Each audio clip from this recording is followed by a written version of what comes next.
All right, good afternoon, everyone. It's ZoomTRAK by NRail. My name is Matthew Zuccara. I'm NRail Social Media Coordinator, and will be filling in for our normal host, John Doering. NRail is the organization promoting N-scale model railroading. That's NTRaK, T-TRAK, and FreeMoN. Home layouts, club layouts, no layouts, it doesn't matter. If it's in the normal scale, you're in the right place. After the show, be sure to check us out on social media. We are on YouTube, Facebook, Reddit, Discord, and more. As usual, we have a packed agenda tonight. We're going to start with Steve Jackson, how to handle auto renewal. Next, we'll move on to Terry Moore with another Talkin T-TRAK. Bruce will discuss mini dioramas. And lastly, we'll wrap up with Chuck Peterson and the Big Canyon. Let's go ahead and start with Steve Jackson and how to handle auto renewal.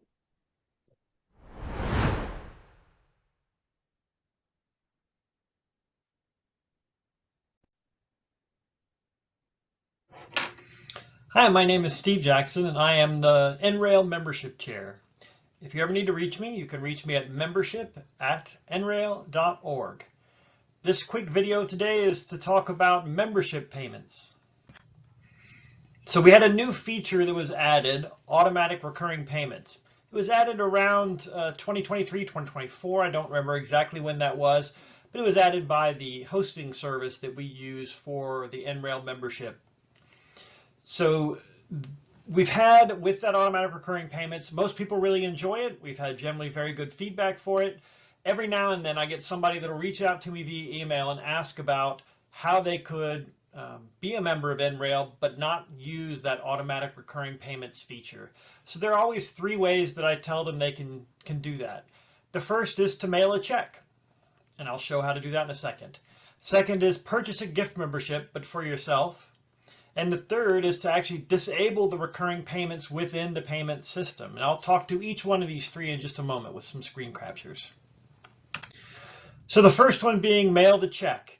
So when you receive an invoice, this is the online version of the invoice. It doesn't have our mailing address on there. You can get our mailing address through the contact section, contact us section at the bottom of the web page. Or if you were to click in the upper right where it says download PDF and open that PDF, you'll find that our address is right there. And I've circled it on the example on the left. And then on the right, there's the address itself in larger font so you can see it. You can just take that invoice and mail a check in, or frankly, if you have your name on the check and it's the same as your name on your account, just mail it in and that'll work fine. We can take care of it from there. So the next option, the second option, is to use a gift membership. So we advertise this as something you can use to give a gift membership to others, which is great. We do get people that use that. That's a fantastic feature, and it's a way to get some friend of yours maybe that would really benefit from an NRail membership, get them to join and be a member. So what you do for that case is you can actually purchase the NRail gift membership, and there it is circled on the NRail web page in the store. So if you go to the store and scroll through, in addition to all the other mugs and publications and things that we have, there's also this membership. So look for that. When you click on that membership, add it to your cart, and then you can proceed to checkout. So it'll show up in your cart like it does here for $10. Say proceed to checkout. It'll ask for your contact information first. You just verify that that's accurate. And then for the delivery, you go down and select the pickup. And it's electronic delivery is what we're looking for there. Select that because there's no delivery fee. There's nothing to deliver to you. So click continue again. And then down in that comment section is where you can put in the membership for self. If you are purchasing as a gift membership for someone else, all we need is their first name and their last name and their email address. From there, we can start their membership. But in this case, just put membership for self. And if you do that, purchase that membership, and we see it pop into the store order, we'll go through and update your membership to add another year or however many years you purchase. You could purchase 5 gift memberships and get 5 more years worth of membership for yourself if you liked. And then the last one is the disable the recurring payments. So this is sort of the official one. The previous two are a little bit outside of the bounds of our online system, right? The first one is mailing a check-in, so the postal service is involved. The second one, you're kind of tricking it by just purchasing a gift membership. That's fine too. The third one is if you've gone ahead and become a member and you've got those recurring payments set up, you can actually disable those recurring payments. So you click on the little person icon in the upper right that I've circled there, like a little blue color. And then on your profile, when you scroll down, you can actually see stop recurring payments. If you click that, it'll discontinue any recurring payments. So when your membership comes due again, you'll just have to go in and manually pay your payment. So that is it. Thank you very much. All right, thank you, Steve. And be sure to keep in mind those NRail gift memberships. We have Father's Day right around the corner. They'll make great gifts, also for birthdays as well. Next, we'll move on to Talkin T-TRAK by Terry Moore.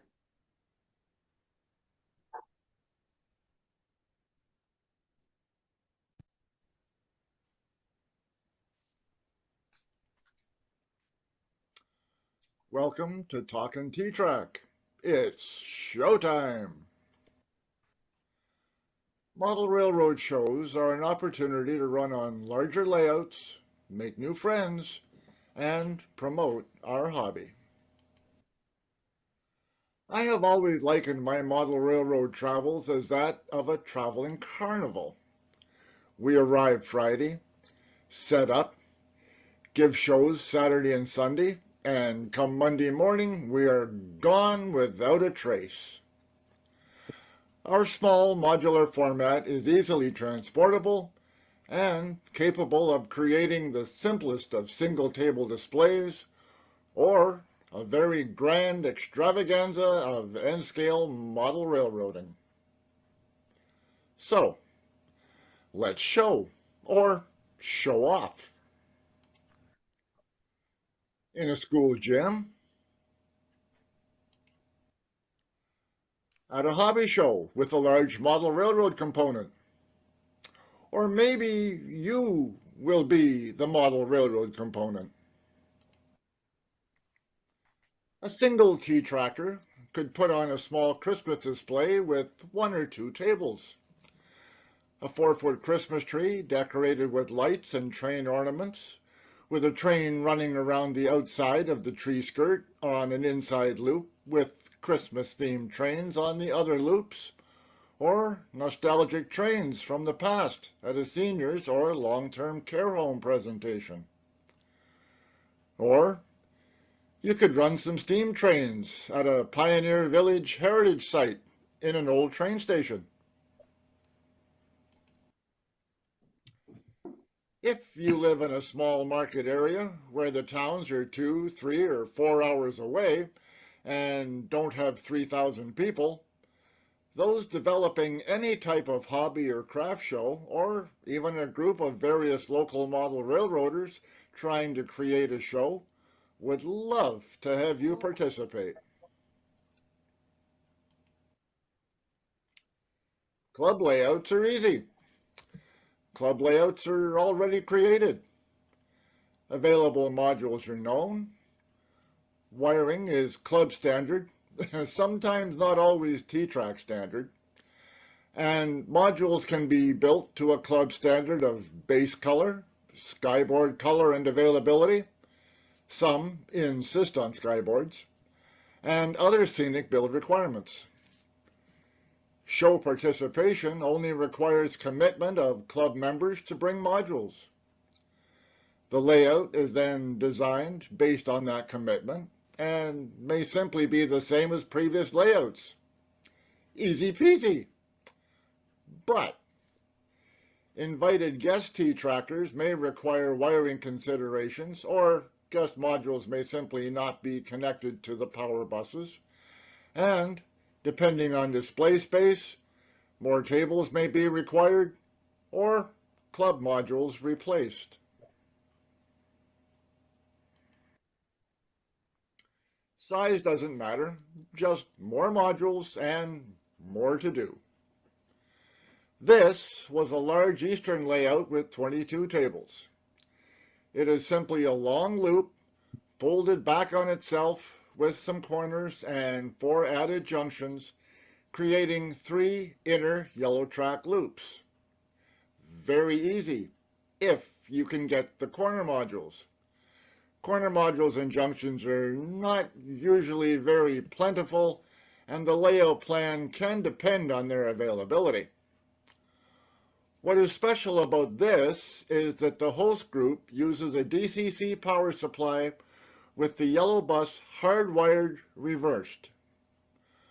One long yellow bus is used to supply all of the inner loops, allowing all crossovers between the red and yellow tracks to be used for full operational flexibility.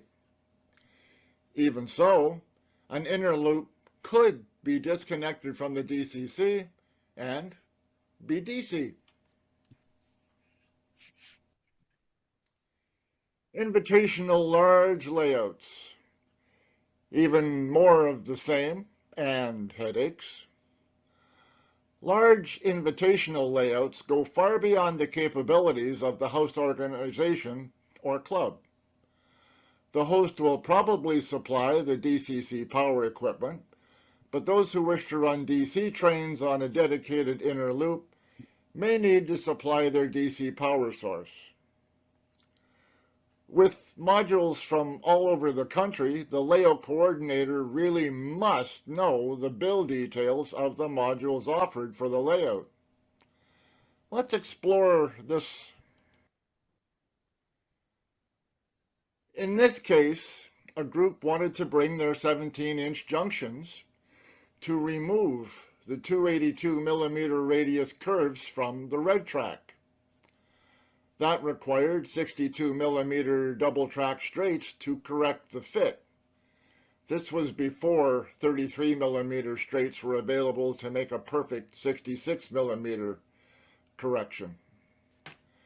Some didn't want the red track going through the junior engineer loop, so a standalone loop was created for train safety. One corner module was a single corner single, and the Super 8 made its appearance. This crowd pleaser can be created in several forms and included in a layout as an end loop here or part of an extended branch. Other personal desires were also met. Indianapolis, the NMRA train show in 2016. This was an effort in frustration. Not because of the modules, because of the tables. The tables were rented, and the table sponsor kept reducing sponsorship over the weeks before the show. More and more. So, participants were asked for tables more and more as time went on. And the layout and module assignment kept changing. But it was a blessing in disguise because the rented tables turned out to be only 24 inches wide and would not have supported the original layout plan for single table rows. Also, notice the use of a front to back, back to front module set, some non-standard length straight modules, and some special display sets. And you may need to be creative. A junction did not make the trip to Indy, so a custom-built module needed to be created. Always confirm table size and availability, and be ready to think and create on the fly in case participants don't make it to the show. Stuff happens. For one show, participant from Milwaukee coming up here to Thunder Bay got north of Duluth and the gas tank on his truck fell off. The straps had rotted. So that delayed his arrival, but unfortunately he did yet arrive late Friday, and we were able to get things in shape on the early Saturday morning setup time. Kansas City, NMRA 2018, the Record Center, at that time anyway. NRail's own Fei Chin designed the record-setting layout for KC18. He uses the same basic template of a spine with radiating branches for his many creations. It's a wonderfully space-efficient design that can be modified as desired. Each branch is assigned to a branch manager who is responsible for all module and wiring issues of the branch. Each branch interfaces with the spine with a pair of junctions, creating an independent yellow loop that could be DC if desired. Some specialty modules were included, and a much expanded Super 8 was also accommodated. Clubs could arrange for their own branch, and individual T-trackers were included as space fillers or as part of the spine. Chattanooga 2026 so far. Believe it or not, this massive proposed layout started as Fei's signature layout plan. Although branch managers may be responsible for the branch requirements, much more may be needed, such as bus cables and various DCC equipment. With the popularity of large corners and junctions now, accurate knowledge of the modules offered is essential, especially unique modules that need special attention to be included in a layout. Those really long branches could be cut into 2 or 3 inner loops with the addition of some junctions, increasing the number of running trains. If you're counting your steps, you will get your 10,000 steps following red track trains. All layouts, even small ones, start with a basic plan that evolves and grows as modules are added. Larger ones like Chat26 are more dramatic. Adding modules requires more and more tables, more and more power bus cables, not to mention substantially more DCC equipment, all limited by the allotted space that can't grow with the unimagined interest. I mentioned the long walk. Since this is about T-TRAK shows, Chattanooga 26 will be the ultimate T-TRAK show if you want to run trains on the longest loop yet. The layout is all red bus, with only the inner loop shown as yellow bus. Trains on the main outer loop circle the complete layout twice in a single run. First, trains go through half of the branches and bypass the other half. Then, trains bypass the first group of branches and go through the second group that was bypassed before. Bring your walking shoes. This is the latest plan that was posted by Bruce Arbo. Now, what came first, the chicken or the egg? If you're an independent displayer or a club without invited guests, you already know the modules you'll use and the space needed, so you can ask for your required space in the show. But if you are trying to create an invitational community display layout, you don't know what modules will wind up in your lap after you put out a call for module participation commitment. First, the show will be asked for display space, maybe with a given space request, or just a question about how much space is available. Then, it's a matter of hoping to fill and how to fill the space.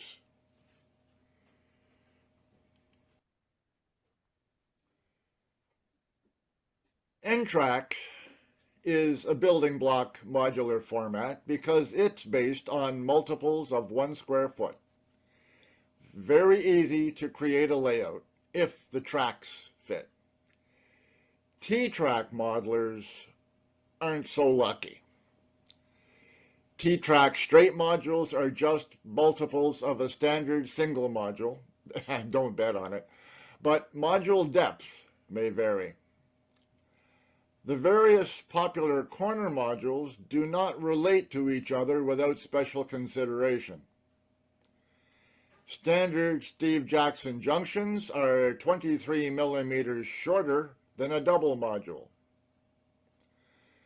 Specialty modules based on a combination of standard modules in one piece, such as single corner singles, the old school way of creating large radius corners, double doubles, double deep double, a modular equivalent to 2 double modules back to back without a module between the 2 end corners for a large scenic space. An end cap, 2 90-degree corner modules as a one-piece 180-degree corner, or even a single with a corner. So is it a left one or a right one? Are commonly available. When the modules get dumped in your lap, you'll have a jigsaw puzzle whose pieces don't fit without a finished picture to guide you as you attempt to assemble it.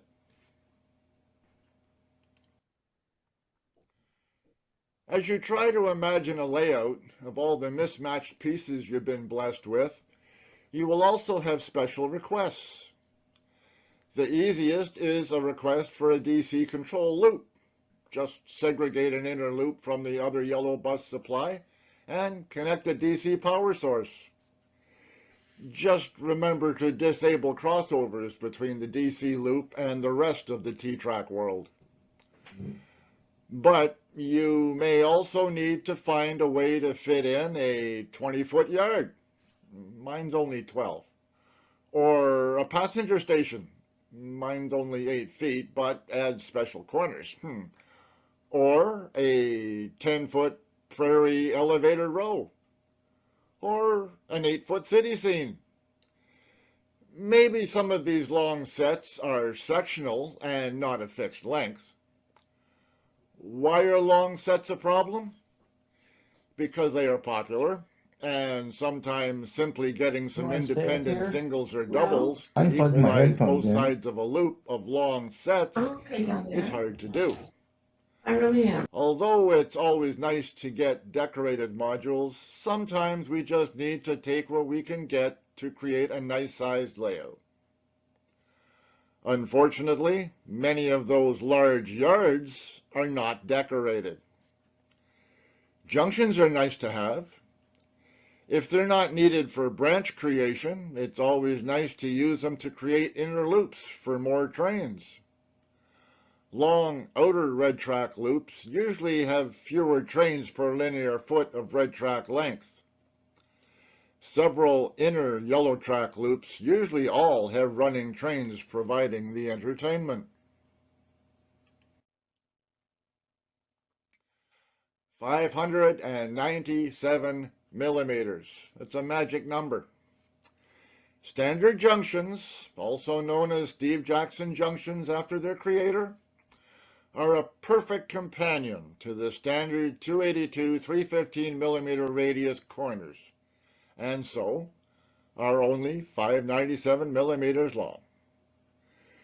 Due to the ways I like to use them, I created the 597 millimeter long junction length straights. The single most troublesome issue when creating layouts is the use of junctions and the need to equalize both sides of the loop.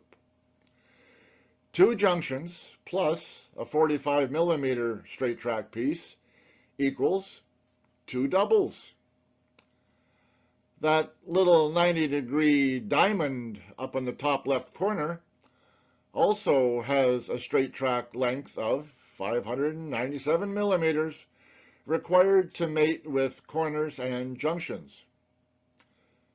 Those little 45 millimeter mini modules can be a dirt road or a windrow of trees.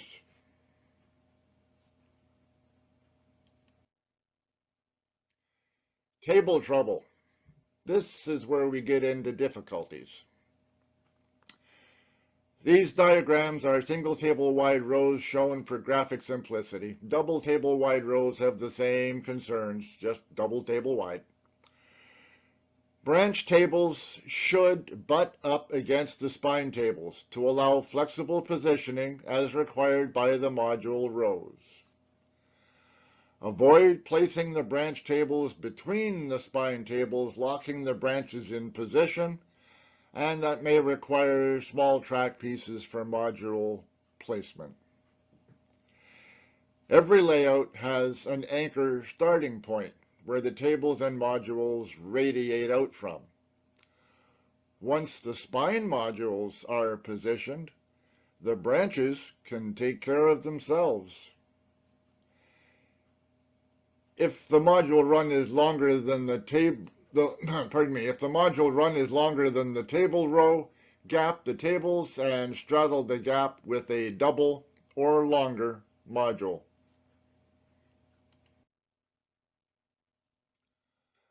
Although a table floor plan may be devised to be prepared to move tables as the true nature of the layout evolves. Single table wide rows will be most prone to adjustment, basically because a single table wide row is 30 inches wide and a standard loop is 29 inches wide. So there is no room for misalignment.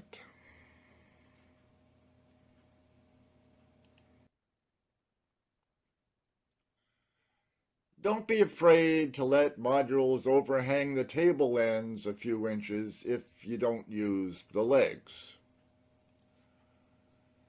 3 doubles plus the 2 end corners equals about 101.5 inches or 5.5 inches longer than an 8-foot table. And that's what was done here with this little layout. Bed sheets make good table covers. King-size sheets at 102 by 108 inches are great for double-wide table rows. Twin-size sheets at 96 by 66 inches are great for single rows and the ends of double table rows.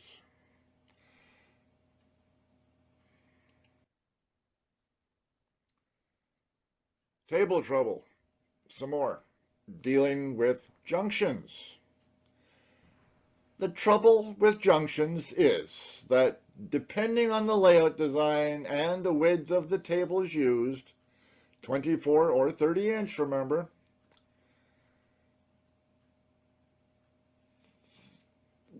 with interfacing with branches, the side of the junction overhangs the side of the table and needs to be supported. Sometimes the branch tables will do it, but otherwise the simplest way is to add a table at the junctions.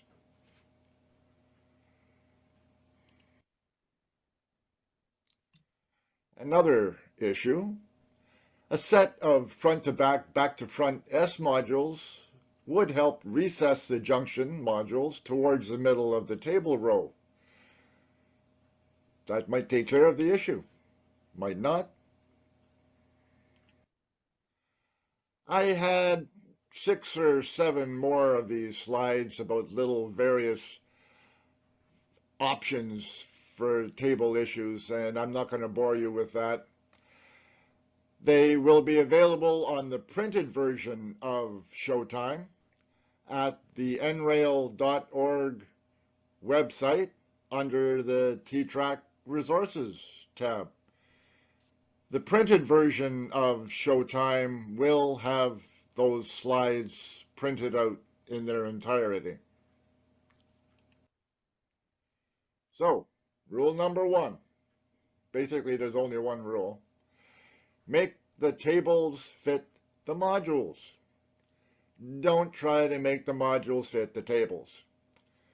Due to their sizes, they won't fit evenly and bits and pieces of track would be required. So how do you do this? For table row length, be prepared to leave gaps between the table ends and straddle the gaps with double straight modules or longer. As the layout is built, be prepared to move tables for their best positions. As branches are added, row tables may be needed to be spread sideways to support junctions or corners that interface the branch, or an extra support table may need to be added. I'll leave the DCC issues to those who know about DCC stuff.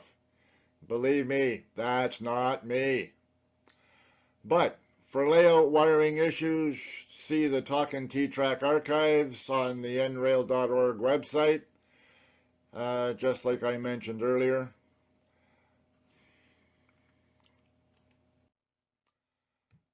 Thank you for watching.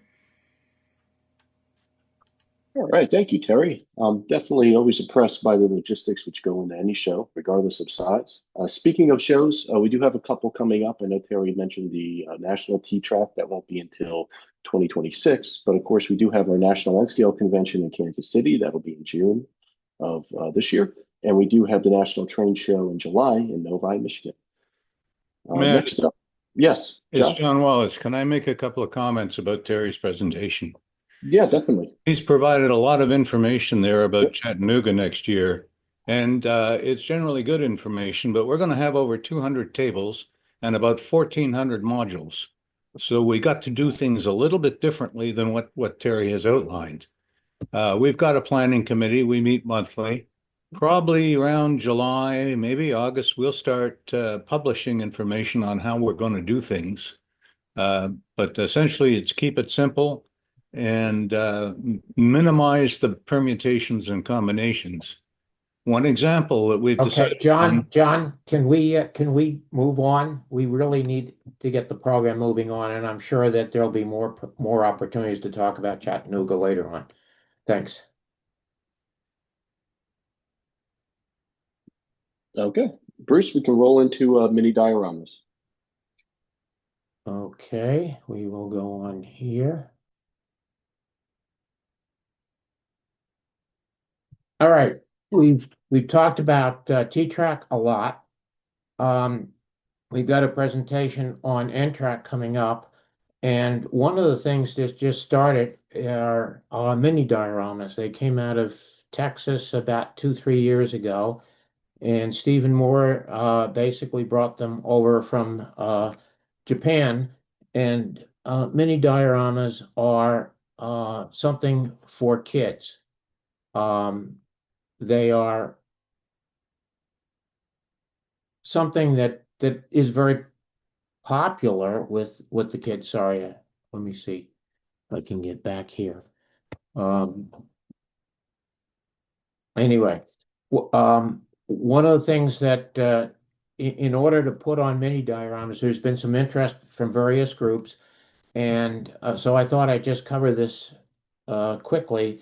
There is a manual, about a 20 some odd page manual that's on the NRail website, and what we've done is put together the manual so people can download it, and then if you have questions, ask us.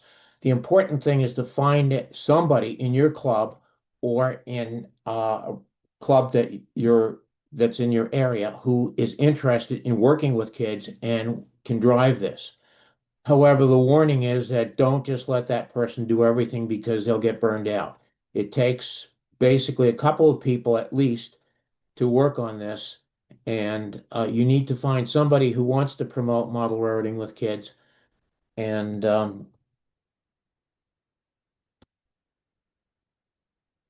we're okay. at the shows, generally we found a team of 4 is a good number to have. They don't all have to be people who have necessarily worked on the project, but just have an interest in kids and be willing to help out. You can also have support people, that is, people who are not necessarily at the show uh, working with the kids, but who have helped in the background to prep the modules. And don't hesitate to ask for help, because the first time you do it, you will be a learning experience for sure. Uh, One of the things we found is that sometimes the parents are more thrilled about it than the kids. And we just recently went ahead and did a show, and I'll show you a very brief video on how we set things up.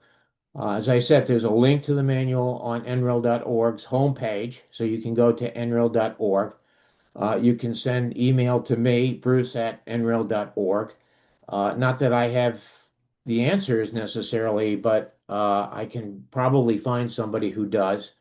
There's at least one Facebook, actually there are 2 Facebook groups on mini dioramas. And as I mentioned, Stephen Moore is a resource, and he is listed in the manual as somebody um, to contact. And his contact information is in the manual. So now one other thing I do want to do here is just go ahead and do a quick video, and I will bring up mini dioramas. Okay, here we go.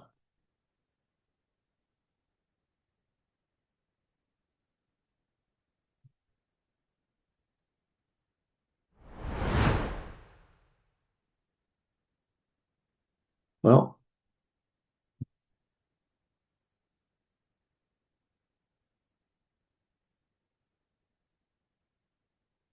let's try this once more. Here.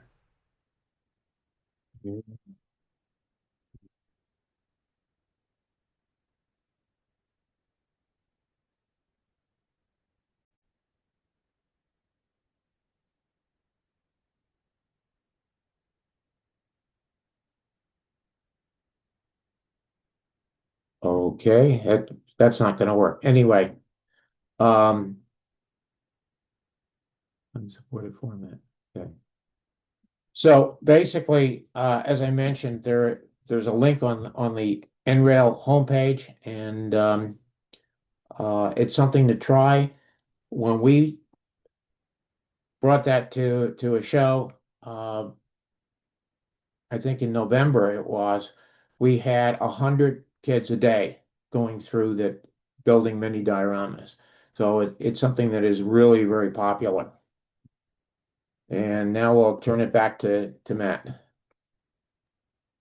Thanks, Bruce. Appreciate that. I know some of the manufacturers are also starting to come out too with kits, which is really great to see. Yes. All right. Next, we can move on to Big Canyon by Chuck Peterson.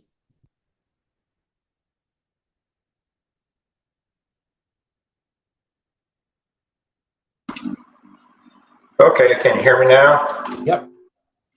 We can hear you. Okay.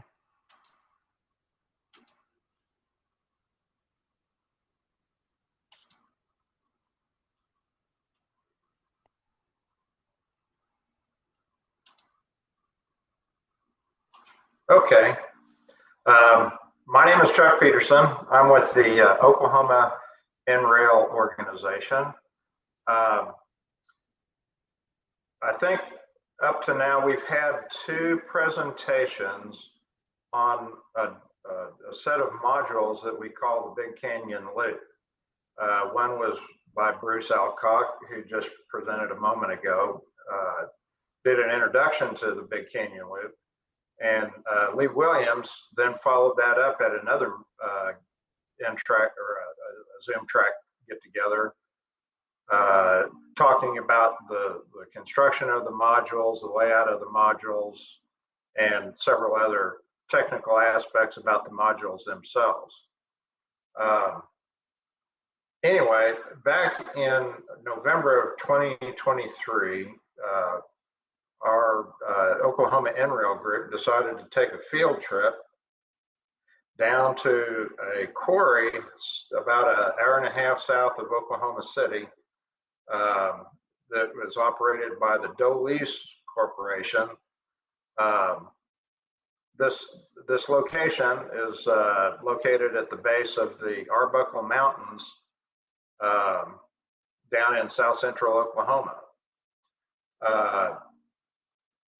After we saw this particular plant and the surrounding area, we found it to be a very intriguing scene.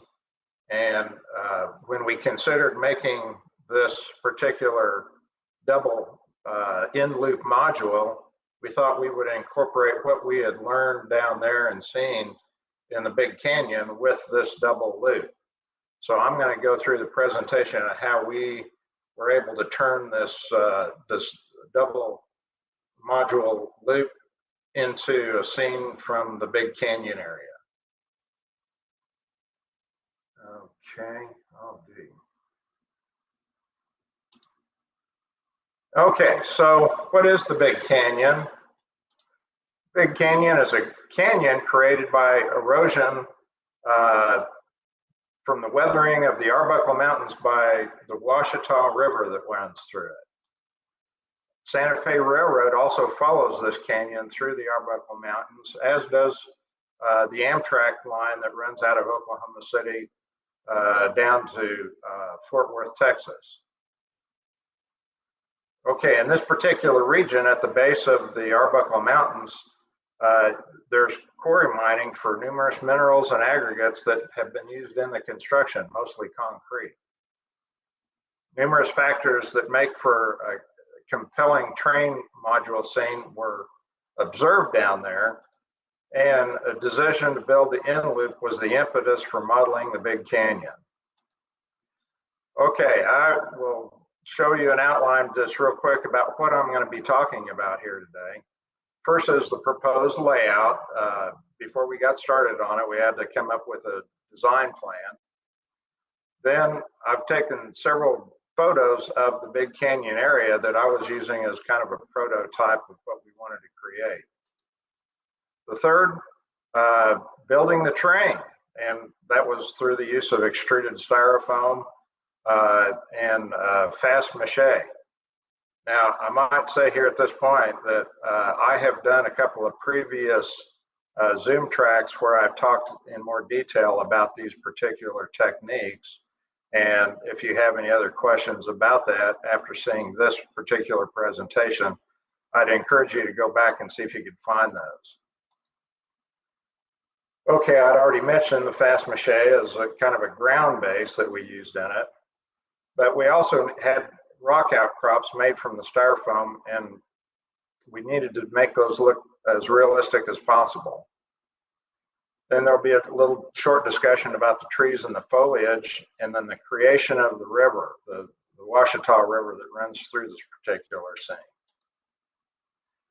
So Lee Williams came up with this particular design of our loop in loop layout, but then it was up to the rest of us to try and figure out how were we going to decorate it and put scenery on it. So the first thing to do was think about that river that was running through there, and it was very easy to kind of determine that a river that went around the periphery of the loop would be best.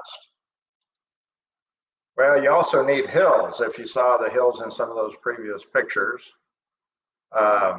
So we tried to locate where these hillsides would be with some rock outcrops on them. Well, there's also the quarry out here, and we wanted to model that quarry because that was the basis for one of the industries, the quarrying of limestone in this particular area. So then we got the quarry processing and parking areas here. Down on the bottom left-hand corner, we had an extra area that we could use as kind of an industrial and commercial area. We also needed a bridge because that red line and the yellow line coming through there were were below the grade of the hillsides for the quarry processing and the parking work. Again, you'll see probably some of these if you look back at Lee, his particular presentation and how they built it. But I'll just kind of go over those again, especially for those that didn't see it. It was built in two halves, two 2-foot by 6-foot lengths of plywood that were butted against each other. He also used a cookie cutter plan to recess both the quarry and river, as well as elevating some of the sidings. So going back to our inspiration of the Big Canyon area, this is the Big Canyon. It was carved through the Arbuckle Mountains by the Ouachita River. The Arbuckles are one of the oldest mountain ranges in the continental U.S., I think a little bit behind the Appalachian Mountains. They were formed during the Pangea consolidation of land masses about 350 million years ago. Elevations are estimated between 5,000 to 10,000 feet at one time, and one of my geologic friends just told me the other day that they may have been as high as 15, but they've now been eroded down to about 600 feet above the regional elevation. Well, after having been down there, especially during the turning of fall leaves, it's easy to see this is one of Oklahoma's most scenic areas. This is the river as it passes in this nearby vicinity of the quarry. The characteristics of the Ouachita River, it's carves through the Arbuckle Mountains again, cuts through gray limestones that are found in this area. The riverbed, though, has red sand carried from upstream, which comes out of the Anadarko Basin Permian Age deposits, as far as 100 to 200 miles to the west. Here's a typical hillside. The hillside is obviously loaded with wooded and deciduous vegetation and some eastern red cedar trees. Rock outcrops are of the gray limestone and dolomites, and it's very hilly with reliefs of 100 to 300 feet typically observed in the quarry vicinity. The Dolease Davis quarry was the mining of the gray limestone for concrete manufacturing. Processed piles of limestone aggregate existed around the quarry area. There's a picture of the quarry piles of manufactured limestone ready to be shipped out. So, making the Big Canyon, we used the extruded fire styrofoam and applied and shaped this to develop the berms that you see in this particular area, as well as the riverbanks down in here. This would be the river that runs through it, where you see the utility knife.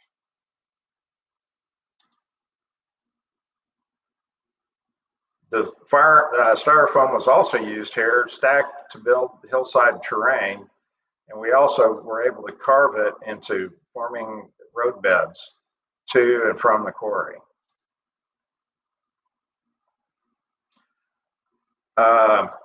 The use of styrofoam here again to build another hillside. This hillside is in the vicinity of the quarry itself, and you can see it kind of looks like it's been chopped off. Well, that's because, again, these are two modules that need to be split apart to be transported. So the hillside had to come into two parts. This is the side that's on the opposite module from the quarry itself. Okay, well, how about the quarry? You can see up here in the top of the module here, this hole, that's where our quarry would lie. Anyway, we made a paper doll pattern outlining the perimeter of the quarry. Then we cut the outside of the quarry shape using the trace pattern, marking the inside of the donut for the inside of the quarry walls, and then we trimmed that out using a hot blade.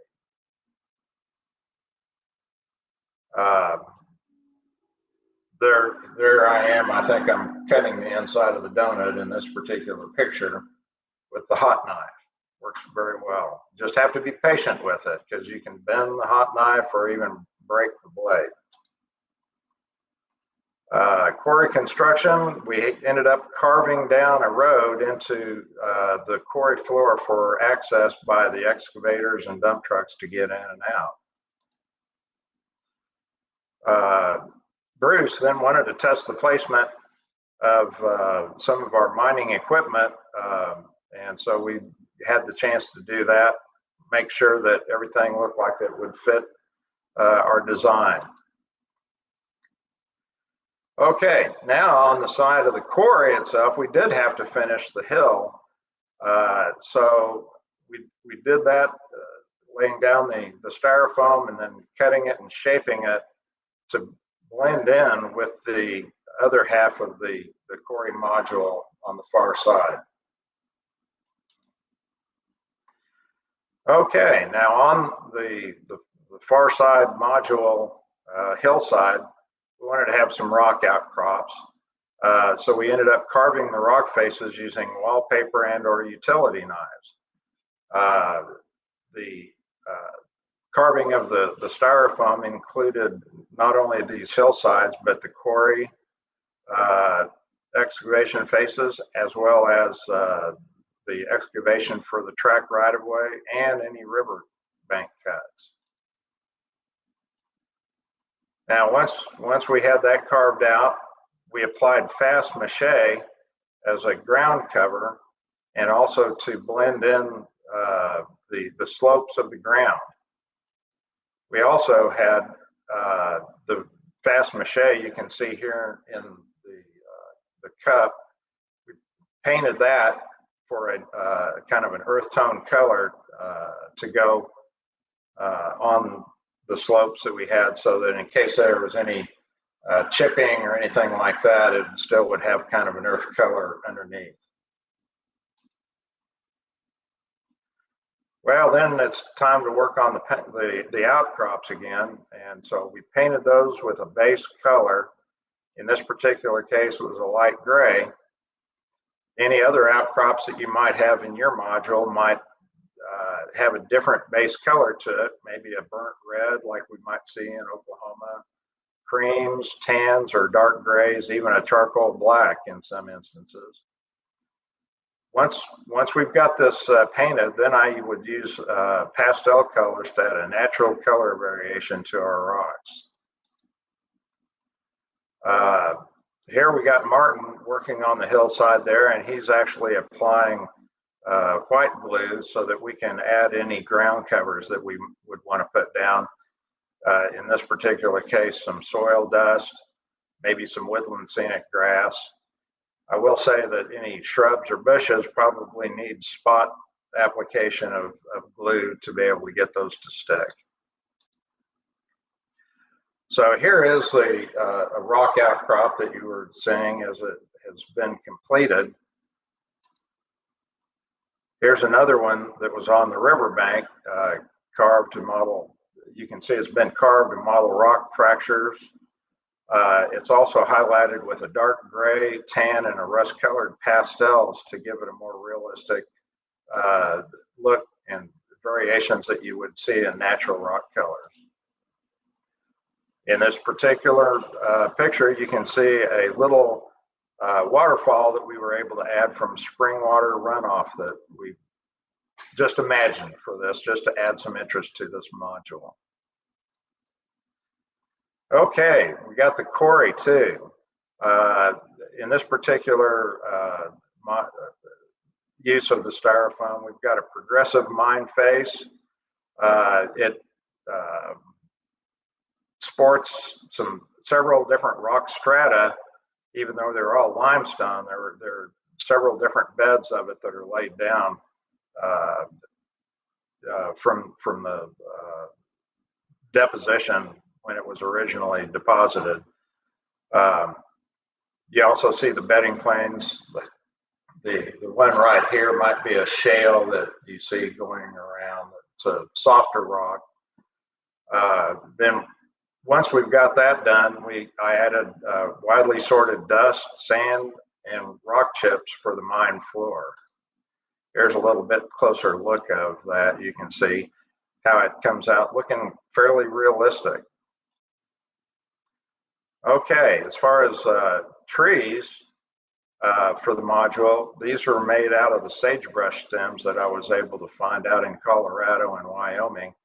And then we would apply Woodland Scenics underbrush mix to those trees to make them look fairly realistic. And you'd probably want to use several different colors of underbrush to model different varieties of trees that you might see in the same scene. The Ouachita River itself, we actually applied red soils glued to the riverbed bottom along with numerous gray rocks, and then applied a 2-part epoxy for river water. And that's pretty much it. If you got any questions, I'd be more happy. I'd be very happy to try and answer those. Okay, I'm going to go ahead and put up the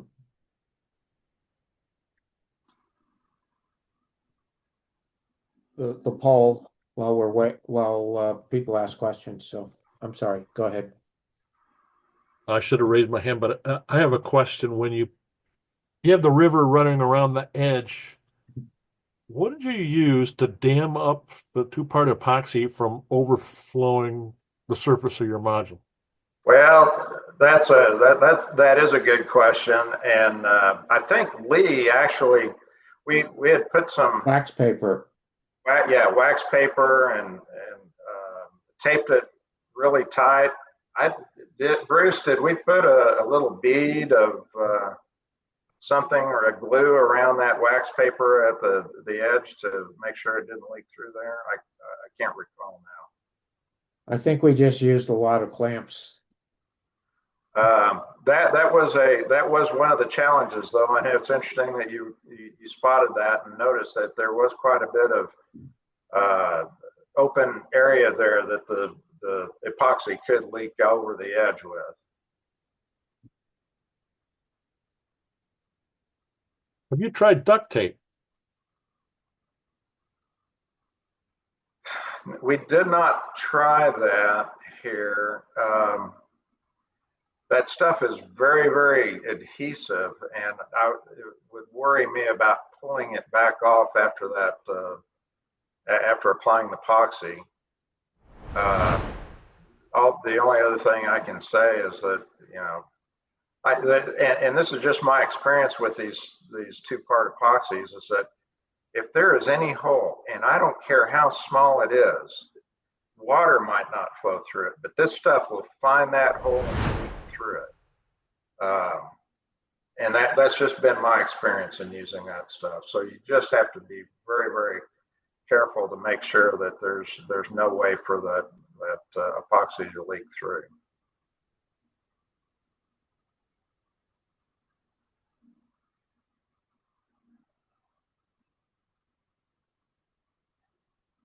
Okay. Sounds like we're going to be coming right up on the hour. Thank you so much, Chuck, for that excellent presentation. And thank you to everyone for showing up. And a huge thank you to our presenters. That's all we have for today's ZoomTRAK.